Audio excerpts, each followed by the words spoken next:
Hello guys, കഴിഞ്ഞ Sunday ഞാൻ നോമ്പ് തുറക്കാനായിട്ട് വീട്ടിലേക്ക് പോയിട്ടുണ്ടായിരുന്നു കേട്ടോ, വയനാട്ടിലേക്ക്. പോയത് വീട്ടിലേക്കാണെങ്കിലും ലാസ്റ്റ് എത്തിയത് ഹോസ്പിറ്റലിലേക്കാണ് കേട്ടോ. കാരണം എന്താ വെച്ച് കഴിഞ്ഞാൽ 2 വീക്സ് ആയിട്ട് എനിക്ക് ബോഡിയൊന്നും അത്ര ഓക്കെ ആയിട്ടില്ല. പനിയും കഫക്കെട്ടും ഒക്കെ ആയിട്ട് നമ്മുടെ അടുത്തുള്ള ഹോസ്പിറ്റലിൽ കാണിച്ചിട്ടുണ്ടായിരുന്നു, പക്ഷേ കുറവില്ലായിരുന്നു കേട്ടോ.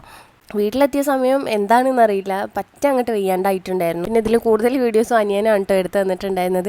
പിന്നെ എങ്ങനെയൊക്കെയോ നോമ്പ് ഇറക്കണ വരെ വെയിറ്റ് ചെയ്ത് കഴിഞ്ഞിട്ട് പിന്നെ നമ്മൾ നേരെ ഹോസ്പിറ്റലിലേക്ക് പോയിട്ടുണ്ട് കേട്ടോ.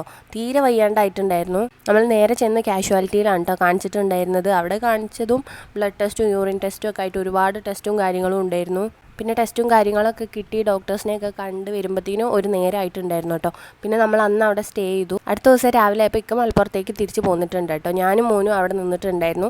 ഒരു 1 വീക്കിൻ്റെ അടുത്ത് ഞാൻ വീട്ടിൽ നിന്നിട്ടുണ്ടായിരുന്നു കേട്ടോ. ആ സമയത്ത് മൊത്തം എന്നെ ടേക്ക് കെയർ ചെയ്തിട്ടുള്ള അമ്മച്ചിയാണ്. നമുക്ക് വയ്യാണ്ടായ പിന്നെ നമ്മുടെ പാരൻസ് ഇരിക്കില്ല മുമ്പിൽ. പിന്നെ അതിൻ്റെ ഇടയിൽ ഞാൻ 2-3 ദിവസം കഴിഞ്ഞിട്ട് വീണ്ടും വന്നിട്ടുണ്ടായിരുന്നു, എനിക്ക് ചെവി വേദനയായിട്ട്. പിന്നെ അത് കഴിഞ്ഞിട്ട് പിന്നെ 2 ദിവസം കഴിഞ്ഞ് വന്ന് മോൻക്ക് വയ്യാതെ. അങ്ങനെ ടോട്ടലി ഈ ഒരു 1 വീക്ക് ഞാൻ ഹോസ്പിറ്റലിൽ തന്നെ ആയിരുന്നു കേട്ടോ. പിന്നെ ഓൾമോസ്റ്റ് ഞാനൊരു 1 വീക്ക് വീട്ടിൽ നിന്നിട്ടുണ്ടായിരുന്നു. അത് കഴിഞ്ഞിട്ട് പിന്നെ ഇക്ക കൂട്ടാൻ വന്ന സമയത്ത് ഇക്ക മാത്രമല്ല വന്നിട്ടുണ്ടായിരുന്നത്, ചെറിയാക്കിയും ഉമ്മീലും എല്ലാവരും കൂടി വന്നിട്ടുണ്ടായിരുന്നു. കാരണം എന്താ വെച്ച് കഴിഞ്ഞാൽ നമ്മളിന്ന് ചൂരൽമല പോയിട്ടുണ്ടായിരുന്നു കേട്ടോ. നമ്മുടെ ആദ്യത്തെ വീട് അവിടെയാണ്. ഇപ്പം നമ്മൾ നിൽക്കുന്നത് റെൻറ്റിനാണ് കേട്ടോ. ഉരുളപ്പൊട്ടൽ ഉണ്ടായതിൻ്റെ ശേഷം ഇക്ക ഇവിടെ ആദ്യമായിട്ടാണ് കേട്ടോ. അപ്പോൾ അതിൻ്റെ വിശേഷങ്ങളൊക്കെ നമുക്ക് അടുത്ത വീഡിയോസിൽ കാണാം. അപ്പോൾ ഇന്നത്രയൊക്കെയുള്ളൂ. ടാറ്റാ.